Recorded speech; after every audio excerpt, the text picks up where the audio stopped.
Merci Seigneur pour la grâce de continuer dans l'exhortation des 40 S. Merci parce que tu nous donnes l'occasion d'éclairer tes enfants avec la parole de Dieu. Bénis ce moment au nom de Jésus-Christ. Amen. Oui, nous rendons grâce à Dieu parce que il nous a donné de vous expliquer au sujet des 40 S qu'il nous a donné. Aujourd'hui, nous allons voir le 9e S, la soumission. La Bible dit dans Tite, le chapitre 2, verset 9, exhorte les serviteurs à être soumis à leur maître, à leur plaît en toutes choses, à n'être point contredisant. Voilà. Vous voyez, c'est très important. On dit exhorte les serviteurs à être soumis à leur maître, à leur plaît en toutes choses, à n'être point contredisant. Ce point-là est très important. Vous savez, quand vous êtes soumis à quelqu'un, ça veut dire que vous n'avez plus de volonté. C'est lui, vous adoptez sa volonté. À partir du moment où vous pouvez exercer votre volonté vis-à-vis de quelqu'un, vous n'êtes pas soumis à cette personne. C'est pourquoi on dit à n'être point contredisant. Nous avons aujourd'hui beaucoup de personnes qui sont contredisants. Ça veut dire que quand on dit quelque chose, leur maître leur dit quelque chose, ils ont toujours quelque chose à ajouter. Pourquoi il a encore dit ça? C'est-à-dire, ils ont un esprit critique vis-à-vis de celui sous qui ils sont. Donc, celui qui est soumis, la soumission c'est quoi? Vous laissez de côté votre volonté et vous épousez la volonté d'un homme. Vous épousez la volonté de votre maître. Être soumis à quelqu'un, c'est que vous effacez ce que vous avez comme volonté et vous épousez la volonté de quelqu'un. C'est comme ça. Alors là, si vous travaillez sous quelqu'un, en étant soumis à la personne, ça veut dire que vous ne serez jamais contredisant. Tout ce qu'il vous dira, vous devez l'accepter, vous devez le respecter, vous devez l'obéir, vous devez être humble, vous devez accepter toutes ces décisions. Même si au fond de vous, vous n'êtes pas d'accord, ce n'est pas ça qui compte. S'il a parlé, c'est qu'il doit être obéi. On dit dans 1 Pierre 5, le verset 5, il dit, de même vous qui êtes jeunes, soyez soumis aux anciens, et tous dans vos rapports mutuels, revêtez-vous d'humilité, car Dieu résiste aux orgueilleux, mais il fait grâce aux humbles. Vous voyez, on ne peut pas être soumis sans être humble. Je vais vous amener quelque part. Regardez comment Jésus lui-même a été soumis. Nous lisons dans Luc le chapitre 2. Donc Jésus, un jour, a disparu comme ça. Nous allons lire à partir du verset 41 pour que vous compreniez ce qui s'est passé. Luc 2, verset 41, en allant. Les parents de Jésus allaient chaque année à Jérusalem à la fête de Pâques. Lorsqu'il fut âgé de 12 ans, ils y montèrent selon la coutume de la fête. Puis, quand les jours furent écoulés et qu'ils s'en retournaient, l'enfant Jésus resta à Jérusalem. Son père et sa mère ne s'en aperçurent pas. Croyant qu'il était avec leurs compagnons de voyage, il fit une journée de chemin et le cherchait parmi leurs parents et leurs connaissances. Mais ne l'ayant pas trouvé, il retournait à Jérusalem pour le chercher. Au bout de 3 jours, il le trouvait dans le temple, assis au milieu des docteurs, les écoutant et les interrogeant. Tous ceux qui l'entendaient étaient frappés de son intelligence et de ses réponses. Quand ses parents le virent, il fut saisi d'étonnement. Et sa mère lui dit, mon enfant, pourquoi as-tu agi de la sorte avec nous? Voici ton père et moi, nous te cherchons avec angoisse. Il leur dit, pourquoi me cherchez-vous? Ne savez-vous pas qu'il faut que je m'occupe des affaires de mon père? Mais il ne comprit pas ce qu'il leur disait. Puis il descendit avec eux pour aller à Nazareth. Et il leur était soumis. Ouais. Donc, ouais, Jésus qui était venu, supposé être le sauveur du monde, bien qu'ayant pour parents des êtres humains, des gens de la chair, Marie porta sa grossesse, vous connaissez, c'est Dieu qui l'a voulu comme ça. Ce n'était pas Joseph qui était allé vers Marie et pour donner la grossesse de Jésus-Christ. C'était une grossesse par le Saint-Esprit. Mystère de Dieu. Mais Jésus les avait considérés comme étant ses parents naturels. Et pendant 12 ans, il était resté avec eux. Mais un jour, il y avait un feu qui brûlait en lui parce qu'il était pour une mission. C'est pas qu'il ne pouvait pas faire. Il avait la capacité, il pouvait enseigner, il comprenait, il était sage, il était intelligent. Ouais. C'est pourquoi quand vous lisez le verset, chapitre 1, le verset 80, on dit, or, l'enfant croissait et se fortifiait en esprit. Et il demeurait dans les déserts jusqu'au jour où il se présenta devant Israël. Donc, le chapitre 2, verset 40, il est dit que et Jésus croissait en sagesse, en statut et en grâce devant Dieu et devant les hommes. Voilà. Donc, dans tout ça, Jésus était en train de grandir. Sa sagesse grandissait. Parce que quand il était enfant, il grandissait. Et puis, quand Jésus évoluait, la sagesse de Jésus, la statue de Jésus, était en train de grandir devant Dieu, devant les hommes. Donc, à 12 ans, il se voyait déjà tout permis et il est sorti pour exercer sa sagesse, pour exercer son intelligence. Mais il avait cru que pendant qu'il était dans le temple, en train de confondre les grains, c'était largement suffisant. Il était capable déjà de rendre ministère. Ses parents se sont mis à le chercher. Et alors, il a compris que non, le temps n'était pas venu. 12 ans. Il retourna avec ses parents et leur était soumis. Ça veut dire que Jésus resta encore avec Joseph et Marie pendant encore 18 ans. Après, il est allé, quand il est parti là, on n'a plus jamais entendu parler de lui jusqu'à ce que Jésus ait 30 ans révolu. Il était resté encore soumis pendant 18 ans. Donc, il a passé 30 ans sous Joseph et Marie. Vous voyez comment c'est pas facile. Mais c'est ça qui lui a valu ce qu'il est devenu aujourd'hui, que nous sommes en train de partager comme évangile. Parce que Dieu ne peut pas utiliser les orgueilleux. Nous avons l'exemple, le modèle devant nous. C'est pourquoi quand vous lisez toujours Philippiens le chapitre 2, il dit, lequel existant en forme de Dieu, verset 6, n'a pas regardé comme une proie arrachée d'être à l'égard de Dieu, mais il s'est dépouillé lui-même en prenant une forme de serviteur et devenant semblable aux hommes et ayant paru comme un simple homme, il s'est humilié lui-même, se rendant obéissant jusqu'à la mort et jusqu'à la mort de la croix. Ouais, non. Ça dit lui-même, il a décidé de vivre cette vie de soumission-là à ses parents et c'est là où il a acquis l'humilité. Voyez. Donc, cette affaire-là, cette soumission aujourd'hui n'existe pas. Rester sous quelqu'un pour apprendre au pied de la personne. C'est ça même la vie de disciple. Apprendre au pied de la personne. Tout le monde veut apprendre de Dieu. Tout le monde veut écouter du Saint-Esprit. Alors là, nous sommes devenus des super hommes. Ça fait que notre mission, notre vie chrétienne ne marche pas. Ce n'est pas sous des gens parfaits que nous allons apprendre nécessairement. Non. C'est notre cœur qui doit rester dans la prédisposition de pouvoir être au service de quelqu'un. Jésus avait tout. Bien qu'il était enfant, il avait en lui la sagesse de Dieu. Parce que lui-même, il était Dieu. Il avait tout ce que Dieu avait, il avait. Mais comme il est venu pour servir les hommes, afin de pouvoir donner la vie pour le salut de l'humanité, il a accepté de passer 30 ans là, à se soumettre à des gens qui ne comprenaient pas son langage. Vous voyez qu'ici, on a dit, mais ses parents ne comprenaient pas ces choses. Non. Ce qui arrivait à Jésus là, les parents ne pouvaient pas comprendre comment Jésus vivait. Vous voyez, non. Voilà, le verset 50 de Luc 2, on dit, mais il ne comprit pas ce qu'il leur disait. Il ne pouvait pas comprendre, c'est deux mondes différents. Les parents ne pouvaient pas comprendre. Mais Jésus avait accepté d'être avec des gens dont leur monde était différent. Parce qu'il est venu par eux, il veut rester sur eux jusqu'au temps révolu pour être au ministère. Voilà. C'est lui le modèle aujourd'hui. Je vais te poser une question. As-tu jamais été soumis à quelqu'un? As-tu jamais été soumis?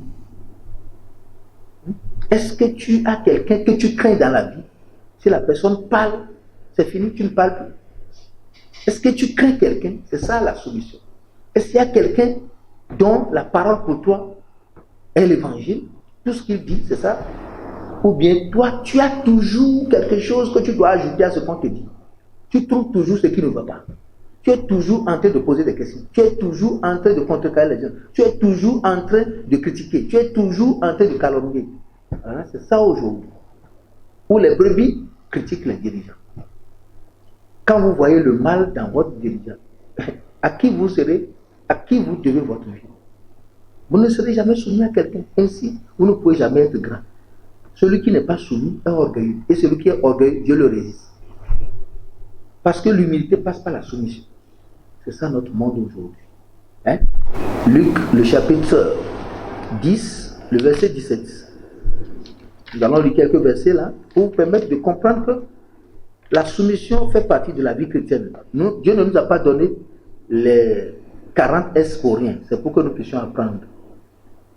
Le verset 17 dit: les 70 revinrent avec joie, disant: Seigneur, les démons même nous sont soumis en ton nom. Et oui, avant que les démons ne se soumettent à toi, il faut que tu reçoives l'autorité d'un maître. Il faut que tu sois soumis à quelqu'un. Ils étaient soumis à Jésus-Christ et les démons étaient soumis à eux. Vous regardez les fils de Séba, non? Vous connaissez là.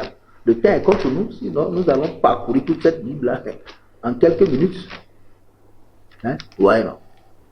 Les fils de Séba étaient venus et il a dit: ah, nous là, nous connaissons, nous prêchons au nom de Jésus que Paul prêche.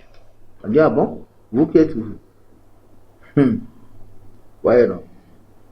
Lisons dans Actes, le chapitre 19. Ouais, non. Vous allez voir comment ces gens-là ont été conspués.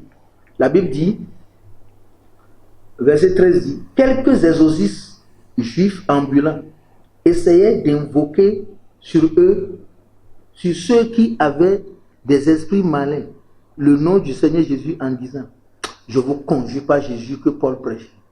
Ceux qui faisaient cela étaient 7 fils de Sceva, juifs, l'un des principaux sacrificateurs. L'esprit malin leur répondit: je connais Jésus, je sais qui est Paul, mais vous, qui êtes-vous? Et l'homme dans lequel était l'esprit malin s'élança sur eux, les rendit maîtres de tous deux, et les maltraita de telle sorte qu'ils s'enfuient de cette maison nus et blessés. Donc, ils n'avaient pas l'autorité. Ils sont allés dire: non, au nom de Jésus que Paul prêche, nous vous chassons. C'est comme ça aujourd'hui. Un jour, nous étions allés dans l'église d'un pasteur. Et bon, on était en train de prêcher et on voulait rendre ministère, prier pour les malades et prier pour délivrer les gens. Et quand nous on s'approchait, le pasteur devait se mettre derrière nous. Lui, il nous dévançait. Et il a trouvé une dame à qui il a commencé à dire: hey, je te chasse au nom de Jésus-Christ. L'Esprit lui a dit: si tu t'approches maintenant, tu vas voir. J'ai dit: pasteur, s'il te plaît, tu nous as invité, non? Reste derrière nous. Il dit: non, au nom de Jésus-Christ. Et quand il a dit ça, tu vas voir juste les yeux de la personne rougir, et la personne avait sorti ses griffes. Quand il a attrapé le pasteur, il a fallu la grâce de Dieu pour le faire sortir. Hein? Il a compris. Il avait une église, mais il n'avait pas d'autorité. Parce que l'autorité, c'est en se soumettant à quelqu'un qu'on reçoit l'autorité. C'est comme ça. Si vous êtes sous quelqu'un, voilà. Josué était sous Moïse et il a reçu l'autorité de Moïse. Donc, il est pasteur sans être soumis à quelqu'un. Ces 7 filles de Sceva n'étaient jamais soumis à quelqu'un. Ils n'ont jamais été à l'école de soumission de quelqu'un. Ils n'ont jamais été disciples de quelqu'un. Mais ils prennent le nom de Jésus-Christ et ils se vantent avec. Ils sont sortis blessés et nus. Parce que les démons répliquaient en disant: nous connaissons Paul. Paul était soumis à Gamaliel. Comme Paul était soumis à Corneille. Et vous, nous connaissons Jésus, il était resté soumis à Joseph. Vous êtes. C'est comme ça. Jésus était soumis jusqu'à ce qu'il a accepté que Jean-Baptiste le baptise. Donc voilà ce qui arrive aujourd'hui. Jean 10, le verset 20, il a dit: cependant, ne vous réjouissez pas de ce que les esprits vous sont soumis. Ouais, réjouissez-vous de ce que vos noms sont écrits dans le livre de vie. Voilà. Donc, la soumission aux démons est liée aussi à notre soumission à Dieu. Que Dieu vous aide à comprendre ces choses. Ne prenez pas votre vie pour jeter dans les antres des esprits. Ils vont vous dévorer. Si vous n'avez pas une vie exemplaire qui plaise Dieu, ne vous engagez pas dans le ministère de la délivrance. Aujourd'hui, il y a beaucoup de dégâts. Beaucoup de personnes ont fait des délivrances et eux-mêmes n'en sont pas sortis. J'ai un frère comme ça au Bénin là-bas qui un jour avait un frère, quelqu'un qui le suivait. Un jour la personne lui a dit: mais pourquoi toi tu prêches l'évangile? Pourquoi tu ne peux pas me délivrer? Il a créé un amusement. Il devait lui dire: non, je peux t'amener chez mon dirigeant pour qu'il puisse t'aider. Lui-même, il a commencé par entrer dans un orgueil religieux. Il dit: bon d'accord, mets-toi à genoux, je vais prier pour toi. Le gars s'est mis à genoux. Quand il a dit au nom de Jésus, les yeux ont tourné comme ça. Le gars a fait le cri comme ça, il dit: je vais te tuer. Il a dit quoi? Au nom de Jésus. Et Quand le gars l'a regardé d'un seul coup, le gars il est tombé. Elle est tombée, il est resté dans cet état-là pendant près d'un an. Il y a des choses qui se passent. Parce que si vous n'êtes pas soumis à quelqu'un et vous transportez son autorité, vous allez avoir des problèmes. Je me rappelais un jour, moi j'étais à Bain, je prêchais. Il y avait un évangéliste qui était venu dans le quartier de Bain. Il est allé à Véton, c'est un quartier de Lomé. Et il a rassemblé ses fidèles. Et ils sont allés devant cette forteresse-là toute la nuit pour commencer à prier. Au nom de Jésus-Christ, nous chassons les démons. Et puis c'est fini. Ils sont partis. J'étais un jour à mon bureau quand le pasteur a couru. C'est un évangéliste connu de cette nation. Il a couru pour venir se jeter à me pour dire pasteur. Nous voulons faire l'évangélisation dans ce quartier. Et j'ai amené mes fidèles. Et toute une nuit, nous avons prié. Nous sommes tous malades au point de mourir. Et quand je suis allé me retirer pour demander au Seigneur, qu'est-ce qui fait que ceci nous est arrivé? Il dit, mais je ne t'ai pas donné l'autorité d'aller là-bas. Si tu dois vraiment travailler là-bas, tu dois consulter Fiogbe. Il est venu se jeter à mes pieds, j'ai prié pour lui, il dit, s'il te plaît, vas-y. Il est parti, il a fait l'évangélisation. C'est comme ça. Ce n'est pas parce que nous sommes tous pasteurs que nous avons la même grâce. Non. Il y en a qui ne veulent plus respecter. Parce que, bon, ils ont un ministère, et puis, bon, les gens sont dans l'église, et puis ils leur fournissent de l'argent, ils leur donnent les moyens, c'est fini, ils ont construit quelque part. C'est fini, ils sont pasteurs comme ça. Ils ne veulent plus respecter quelqu'un. Non. Nous avons des grâces dans le Seigneur. Il y a des choses, pour être pasteur, vous ne pouvez pas toucher. Si vous ne savez pas quelle est votre position dans le Seigneur, vous touchez à certaines choses, vous allez mourir. Je connais des pasteurs qui ont fait la délivrance et qui sont morts comme ça. Il arrivait un moment où on était en train d'aller chaque mois. On avait une association de pasteurs où nous prions pour cette nation. Et on marchait pour prier dans presque les localités du Togo. On le faisait de la ville jusqu'à parfois à Neko. Donc c'est moi qui dirigeais ça. Et quand un moment est venu, j'ai dit, bon, Dieu dit que c'est fini. Un pasteur a dit, non, c'est faux. S'il veut partir, il n'a qu'à partir. Moi aussi, c'est quoi? Est-ce que c'est lui seul? Donc, ils ont organisé le truc, ils ne m'ont plus rien dit. Quand ils sont partis, ils sont revenus. Le pasteur a été attaqué. Il criait comme juste, il hurlait comme un chien. On a tout fait. Tous ces pasteurs qui étaient autour de lui ont essayé la paix, n'ont pas pu. Ce pasteur-là même, avant de mourir, là, c'est dans les mains des féticheurs. Il est allé mourir là-bas. Il a refusé qu'on prie pour lui. Vous savez, c'est comme ça. Donc, c'est pas parce que vous êtes pasteur que automatiquement vous avez l'autorité. Ou bien c'est pas parce que vous avez une grande église que vous avez l'autorité. C'est faux. Chasser les démons aujourd'hui, beaucoup d'églises ne peuvent pas le faire parce qu'on gagne l'autorité par la soumission. Si vous n'êtes pas soumis, ne vous hasardez pas dans le ministère de la défense. Vous allez vous créer des problèmes à n'en finir. C'est comme ça. Nous avons des grâces. On a des domaines. Parce que dans le monde spirituel, il y a l'ordre, il y a les dominations, il y a les autorités, il y a les principautés, il y a les esprits méchants dans les lieux célestes. Les démons ne sont que les petits trucs auxquels tout le monde s'attaque. Mais comment est-ce que vous devez savoir? Comment est-ce que vous allez savoir que ça là, c'est une principauté? Ça là, c'est les esprits méchants dans les lieux célestes. Ça là, c'est une forteresse. Ça là, c'est une domination. Ça là, c'est une autorité. Il faut avoir l'esprit de discernement. Il faut l'étudier, il faut l'apprendre. Il faut rester sous quelqu'un. Il faut l'apprendre de quelqu'un. Il faut voir. Vous ne pouvez pas devenir chirurgien si vous n'avez pas appris la chirurgie auprès d'un supérieur et pendant des années. Alors, vos livres, ça ne peut pas vous aider. Il faut que quelqu'un opère à côté de vous. C'est comme ça. Mais tout le monde refuse. C'est ça qui fait les victimes. Beaucoup de personnes, juste parce qu'ils ont prié pour certaines personnes, leur vie ne peut plus marcher parce qu'ils ont gagné un démon. Ils ne continuent pas à les tourmenter parce que vous êtes allé sur un territoire dont vous n'avez pas l'autorité. Mais aujourd'hui, non, nous sommes les mêmes. Nous sommes les mêmes. Tu as une voiture, j'ai une voiture.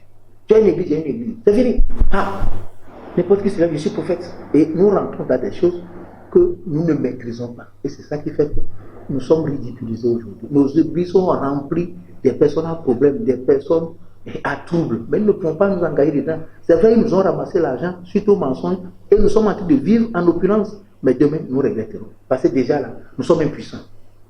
Si tu as le don de guérison, ça ne veut pas dire que tu es puissant. Ce n'est pas toi qui guéris, c'est Dieu qui guérit. Et ça suffit déjà pour que tu ne peux plus te soumettre à quelqu'un. C'est ça que nous avons aujourd'hui sur le terrain. Et les problèmes n'en manquent pas. Nous les traînons partout.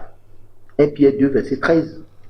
La Bible dit, soyez soumis à cause du Seigneur. a l'autorité établie parmi les hommes, soit au roi comme au souverain. Soyez soumis à cause du Seigneur, à l'autorité établie parmi les hommes, soit au roi comme au souverain. Il faut être soumis à une autorité pour devenir une autorité, que ce soit dans le monde. Moi, j'étais comptable et j'avais un maître et j'avais un patron. Avant que je ne sois devenu son adjoint, moi, j'allais là-bas comme un stagiaire. Et j'allais chaque week-end pour laver ses habits, pour travailler avec lui. Il ne me donnait pas de l'argent, c'est comme ça. Tous les jours, j'allais dans la maison laver les choses à sa femme, à lui-même, c'est moi qui lavais ses habits. Mais j'étais supposé être comptable, mais j'allais pour travailler et je venais à la maison. Ouais. Mais qu'est-ce qui s'est passé? Quand on a lancé le concours, c'est moi qu'on a pris. Et je suis devenu son agent, je travaillais avec lui. Mais il fallait voir comment. Quand il devait quitter, c'est moi qu'on a pris. C'est comme ça la vie. Donc, pour accéder à un poste, pour être promu quelque part, il faut que vous ayez la soumission. C'est pourquoi vous allez voir aujourd'hui, même dans les services, parfois les adjoints, c'est eux qu'on nomme quand le patron part. Ça dépend de la manière dont la personne a servi son adjoint. Et ça se passe aujourd'hui. Et puis le monde spirituel, c'est la loi. C'est ça la logique. Que le Seigneur t'aide. Le verset 18 dit que serviteurs, soyez soumis en toute crainte à vos maîtres. Non seulement à ceux qui sont bons et doux, mais aussi à ceux qui sont d'un caractère difficile. Voilà. C'est-à-dire, c'est pas parce que la personne vous dit de bonnes choses. Non, il y a des gens qui sont difficiles. Mais vous n'avez pas le droit de critiquer leur caractère difficile. Parce qu'il y a en vous quelque chose qui ne va pas, dont votre soumission doit corriger. C'est pourquoi vous devez rester soumis. C'est pour un temps. On voit aujourd'hui les apprentis. Ils disent que non, on a dit de me chuter, il faut me choisir. Il faut que mes parents me choisissent un autre patron. Parce que l'autre, chaque jour, il frappe, chaque jour, il insulte, chaque jour, il ne nous laisse pas le temps. Je veux rester sous un autre patron. Si vous laissez cet enfant quitter ce patron-là, vous l'avez détruit. Il doit rester là-bas jusqu'à ce qu'il apprenne à vivre. Pour que demain, lui aussi soit quelqu'un. Mais aujourd'hui, non. On dit que cette personne est méchante. Non. Ça dépend de ce qui est en toi. Le maître que tu as est le maître de ton cœur. Tu acceptes. C'est pour un temps et ta vie va changer. On va s'arrêter là. Que Dieu vous bénisse. Nous allons voir encore une autre partie, le sacrifice. Le sacrifice. Voilà, ça c'est aussi un autre domaine tabou. Vous voyez, aujourd'hui, le sacrifice n'existe plus. Personne ne veut parler du sacrifice. Non, on a dit que Jésus est mort pour nous, tout est accompli. Alors là, c'est fini. Tout le monde n'a qu'à applaudir. Tout est accompli. Ouais. Une fois que tout est accompli, nous n'avons plus besoin de souffrir. Dieu, il est bon, gloire à Dieu, et tout le monde se réjouit dans ça. C'est faux. Nous devons observer des sacrifices. Sacrifier notre temps, sacrifier notre argent, sacrifier notre corps, sacrifier nos droits, sacrifier nos biens, sacrifier même nos goûts, sacrifier nos joies, sacrifier notre volonté pour réussir à des degrés donnés. Et tant que nous refusons le sacrifice, tant que nous refusons de perdre quelque chose, nous n'allons pas évoluer. Donc, nous allons lire dans Romains le chapitre 12 d'abord, le verset clé qui parle directement du sacrifice. Et après tout, je vais vous rafraîchir la mémoire sur les domaines clés du sacrifice. Que Dieu te bénisse. Je sais que tu es en train de savourer. Suis-moi de près, nous allons évoluer. Romains 12, verset 1er. Verset 1er. Voilà. Il est écrit: je vous exhorte donc, frères, par les compassions de Dieu, à offrir vos corps comme un sacrifice vivant, saint, agréable à Dieu, ce qui sera de votre part un culte raisonnable. Offrir votre corps comme un sacrifice vivant. Sacrifice vivant. Voyez. La consécration, c'est là. C'est le sacrifice. Vous savez, la prière est bonne. Mais il y a des moments où vous devez sortir de la prière ordinaire pour la prière sacrificielle. Les dons sont bons. Si tu es là seulement, tu es chrétien qui se donne seulement à payer les dîmes, c'est bon. Mais tu ne vas jamais faire des percées dans le monde de la gloire financière. Il faut des sacrifices. Il faut un moment donné où tu puisses décider de faire des actions sacrificielles. Tu peux prendre ton salaire avec toutes les charges qui t'attendent. Tu prends tout le salaire, tu t'en vas donner à Dieu de tout ton cœur. Et tu vas voir si Dieu vraiment, il est Dieu. C'est une manière de le mettre dans le premier, mais c'est un don de sacrifice. Tu peux prendre ton temps. Ouais. Nous tous, nous avons envie de manger. Il dit, je vais jeûner 7 jours, je vais jeûner 20 jours, je vais jeûner 30 jours. Tout ça là, c'est des sacrifices. C'est quelque chose qui te coupe d'un monde, qui te coupe, qui t'apporte une souffrance, qui t'apporte une douleur, mais qui te propulse dans la gloire. C'est ça qui manque à notre vie chrétienne aujourd'hui. Tant que nous refusons les sacrifices à notre vie, il ne peut pas nous amener dans la gloire. C'est très important.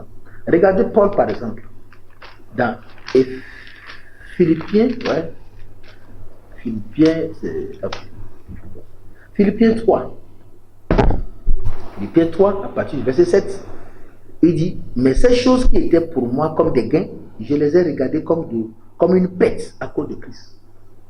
Vous allez avoir des pertes si vous voulez aller loin. Le sacrifice peut vous faire subir des pertes. Il a dit, et même je regarde toutes choses comme une perte à cause de l'excellence de la connaissance de Jésus-Christ, mon Seigneur, pour lequel j'ai renoncé à tout, et je les regarde comme de la boue afin de gagner Christ, et d'être trouvé à lui, non avec ma justice, celle qui vient de la loi, mais avec celle qui s'obtient par la foi en Christ, la justice qui vient de Dieu par la foi. Ainsi, je connaîtrai Christ et la puissance de sa résurrection et la communion de ses souffrances en devenant conforme à lui dans sa mort pour parvenir, si je puis, à la résurrection d'entre les morts. Ouais. Conforme à lui dans sa mort. Et ça fait que certaines choses qui étaient pour lui comme des gains, il doit commencer par les abandonner. La vie chrétienne doit vous coûter d'abord quelque chose avant de vous apporter quelque chose. Ça, c'est la vérité. Si vous voulez être un vrai chrétien conséquent, ayant juste une carrière, voulant une carrière glorieuse, il faut savoir que la vie chrétienne va vous amener à des pertes avant de vous amener à l'abondance. Ouais. Vous devez subir des pertes. Et dans ces pertes-là, c'est des sacrifices. Parfois, les pertes viennent d'elles-mêmes, ou bien aussi, vous décidez de faire subir à vous-même les pertes. C'est comme ça. Si quelque chose ne part pas, il n'y aura rien. Là, avant de construire ou bien d'acheter le terrain pour l'église, j'ai dû vendre ma voiture. Je n'en avais pas deux, c'est une seule. Et quand on a vendu la voiture, on a acheté le terrain pour construire. La voiture que j'ai achetée, je l'ai encore vendue. Une dame est revenue de l'Amérique et m'a donné une belle Hyundai. Tellement jolie. Moi-même, j'ai aidé. Mais nous étions arrivés à un moment donné où le chantier était bloqué. Mais je l'ai appelé, je lui ai dit, bon d'accord, excuse-moi, il faut que Dieu gagne. J'ai vendu encore cette Hyundai. Ah oui, là où nous sommes aujourd'hui, avec cette œuvre-là, c'est 12 voitures qui sont vendues. Des dons que j'ai reçus, que j'ai vendu. Tu prends, tu vends, tu prends, tu vends. J'ai acheté une voiture 4x4, Mitsubishi, année récente. Mais je l'ai bradée pour que Ebrem TV puisse vivre aujourd'hui. Donc c'est pas facile. Les choses qui sont chères, parfois, nous devons les sacrifier pour que Dieu continue d'avancer. C'est pas seulement ça, il y a d'autres choses. Donc, si vous ne subissez pas de pertes, vous n'allez jamais parler de la gloire. Non. Les sacrifices ont manqué à notre vie chrétienne et nous sommes en train de ramper et nous continuons même pas à ramper. Parce qu'à des moments donnés, quelque chose doit partir. Tu dois te séparer de quelque chose pour que Dieu gagne. Tu dois te séparer de quelque chose de cher pour que Dieu gagne. Te séparer de la nourriture pour que vraiment les défis de l'avant soient gagnés. Mais c'est difficile pour nous. Je me rappelais que nous avons tellement de difficultés. Et puis j'ai dit à ma femme, ah maman s'il te plaît, alors nous sommes maintenant, si nous ne faisons rien, nous l'avons mouru, et c'est mieux de faire quelque chose et de mourir. Alors, ma femme n'avait jamais jeûné 40 jours. Non, si elle commence, déjà à midi, déjà c'est comme si tous ses intestins sont perforés. Elle dit, madame, nous devons mourir pour quelque chose. Nous deux, nous allons partir pour mourir pour Dieu. J'ai dit, on va rentrer dans un jeûne de 40. Ma femme et moi. On ne savait pas qu'un jour on sera dans Ebrem. Mais Dieu nous préparait comme ça, nous on ne savait pas. Nous on avait accepté le don, accepté de faire le sacrifice. Ma femme et moi, nous sommes restés dans le jeûne de 40 jours et on a pris de l'eau pendant 40 jours. C'est comme quand tu nous voyais, nous étions tous morts. Mais depuis ce jour-là, quelque chose est né qui est en train d'embraser le monde aujourd'hui. Si ce jeûne n'avait pas été fait, elle et moi, on n'aura rien à offrir au monde. Vous voyez, c'est comme ça. Vous voulez grandir, vous voulez devenir quelque chose. Il faut savoir que vous allez perdre d'abord avant de recevoir. C'est quand nous subissons les pertes qu'on parle de sacrifice. Quelque chose doit partir. Les gens passent leur temps dans beaucoup de choses, mais nous, on n'a pas le temps. Combien de temps maintenant je viens de passer dans ce studio? C'est pas facile de chercher les inspirations et de venir parler ici. C'est pas qu'on a envie, mais on le fait parce qu'on veut avancer. Et quand vous dormez, où tout le monde a déjà à 0 heure, le sommeil commence, toi tu te réveilles. Pour qu'on soit bataillé, c'est pas facile. C'est ça. Quand tu dois rester à genoux pendant 3 heures, c'est un sacrifice. Et le faire tous les jours. C'est comme ça la vie.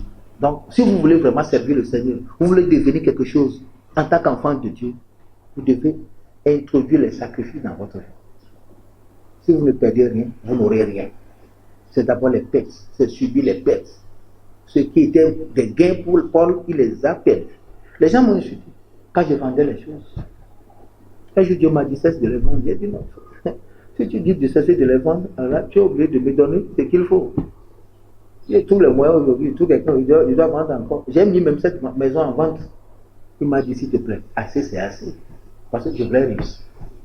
Je ne trouve aucun sacrifice trop grand. Parce que Christ est bien mort pour nous. Il reste quoi encore? Qu'est-ce qu'on ne peut pas sacrifier sur cette terre pour sauver quelque chose qui doit être sauvé pour la gloire de Dieu? Nos vies même peuvent partir. Il faut que Dieu donne le sacrifice. Si vous le refusez pour votre vie, il vous refusera la gloire, il vous refusera le meilleur, il vous refusera les promotions, il vous refusera le sommet. Que Dieu te bénisse. Père, bénis ta parole, qu'elle soit esprit et vie. Au nom de Jésus-Christ. Amen.